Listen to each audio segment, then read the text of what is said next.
Hi, Toilet Monger here, and unfortunately today we're not going to be talking about a very fun topic. But, sometimes you just gotta say what's on your mind and get it out there, and I think that now is a very important time to do that. So, if you've seen me upload the little butler intro, and seen me favorite various Steven Universe videos around the YouTubes, then you've probably put together that I'm a pretty big fan of Steven Universe. I have been watching it since the pilot aired, so I've been in the fandom for a long time, and I really appreciate the show. I like the music, I like the characters, I like how they're willing to go into these darker stories despite being a kids show. I think it's one of the best shows on TV right now, and it might be my favorite cartoon of all time. Now, for a long time, Steven Universe didn't have that big of a following. Sure, it had a nice number of fans because it was created by Rebecca Sugar, who was a storyboard artist for Adventure Time, and it ran on Cartoon Network a fair amount, so people saw it or whatever. But it wasn't until the first Steven Bomb, which ran from March 9th through the 13th in 2015, that people really started latching onto this show. For those that don't know, the Steven Bomb was... there was a new episode each day for 5 days, and it followed a consecutive storyline. So people got really invested in that story, and it sparked a huge fandom, which when I first saw that tons of people were getting into Steven Universe, I was like, alright, this is awesome. I love having a new fandom, a whole bunch of new people to support this thing I really love. But then, I got to find out a little bit more about the fandom, and I wasn't as excited. So, let's just do a brief overview of things. So, Steven Universe is a very diverse show. It's a show that, well, first of all, it's the first Cartoon Network show to be created by a woman. There have been a couple that have been co-created, but this is the first one that's fully created by a woman. And 3 out of the 4 main characters are voiced by women of color, which, that's pretty rare for a cartoon. And it covers all sorts of different issues that you wouldn't normally see in a cartoon, including LGBT issues. There's a whole lot of gay subtext and various other things like that it's a pretty ballsy move on Rebecca Sugar's part, but, that's one of the great things about the show. But there are tons of other good things about the show, too. Like I said, the music is great, and the way it handles storytelling, it'll drop hints in the first couple of episodes, and the first couple of episodes, the series starts out pretty slow, honestly. So, you think, oh, this is just filler or whatever, but then you go back to those episodes after watching, way late on in the season, you see, all the things that got foreshadowed early on. And, yeah, likable characters. Steven's probably the most relatable, realistic child character I've ever seen. There are tons of things to like about the show, but the fandom seems to narrow in on the diversity of the show, that's the only thing that makes it enjoyable. And, I mean, yes, the show is wonderfully progressive, there aren't very many shows that would show a white boy dating an Indian girl, or a whole family of Ghanese people, and they're just, neighbors. They don't make a big deal out of them being from Ghana. It's just oh, they're one of the families that lives in Beach City, and, they're friends with Steven and stuff. There aren't a whole lot of, well, I know that there aren't very many shows that have space rock lesbians in one body. That sounds really weird out of context, and it's a little weird in context, And it's also kind of a spoiler, but yeah, that's a thing.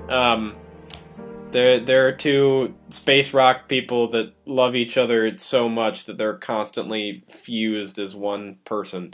Yeah, so progressivism, yeah, that's a big deal, but it's not the only thing that makes the show enjoyable. And because the show is progressive in some areas, there are fans that assume progressivism when there really isn't any.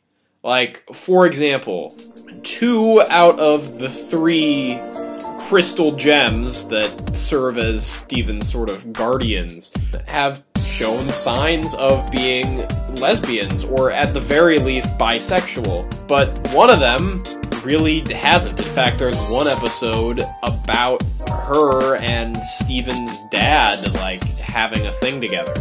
Or the history of them maybe having a thing in the past.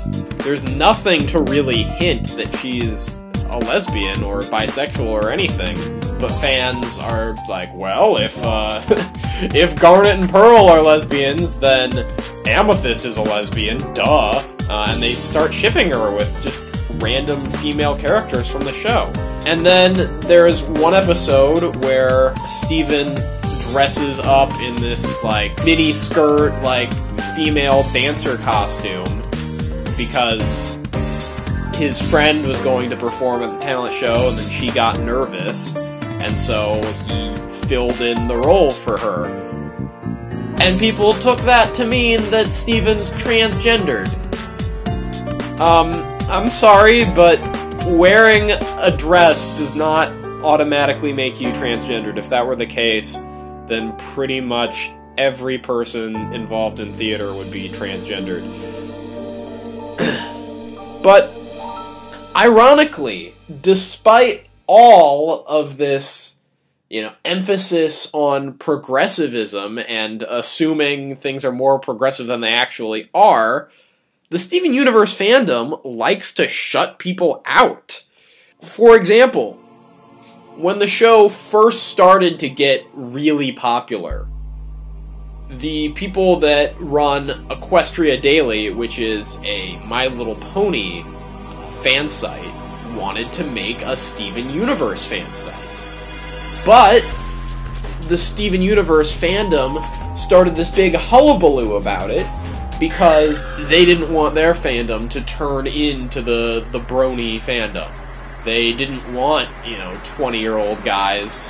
Sorry, I'm talking here, so I guess they kind of failed at that point. They didn't want 20-something-year-old guys to be getting into the show that they felt was for women, for adult LGBT, maybe overweight women, since there are some overweight women on the show, but there are so many logical missteps in that I just can't even comprehend it. So, yeah, for a long time, the people in charge of Equestria Daily were like, well, I guess we're not making the website because everyone's being a jerk about it. And then, eventually, once the angry fandom quieted down, they did make Beach City Bugle, the Steven Universe fan site.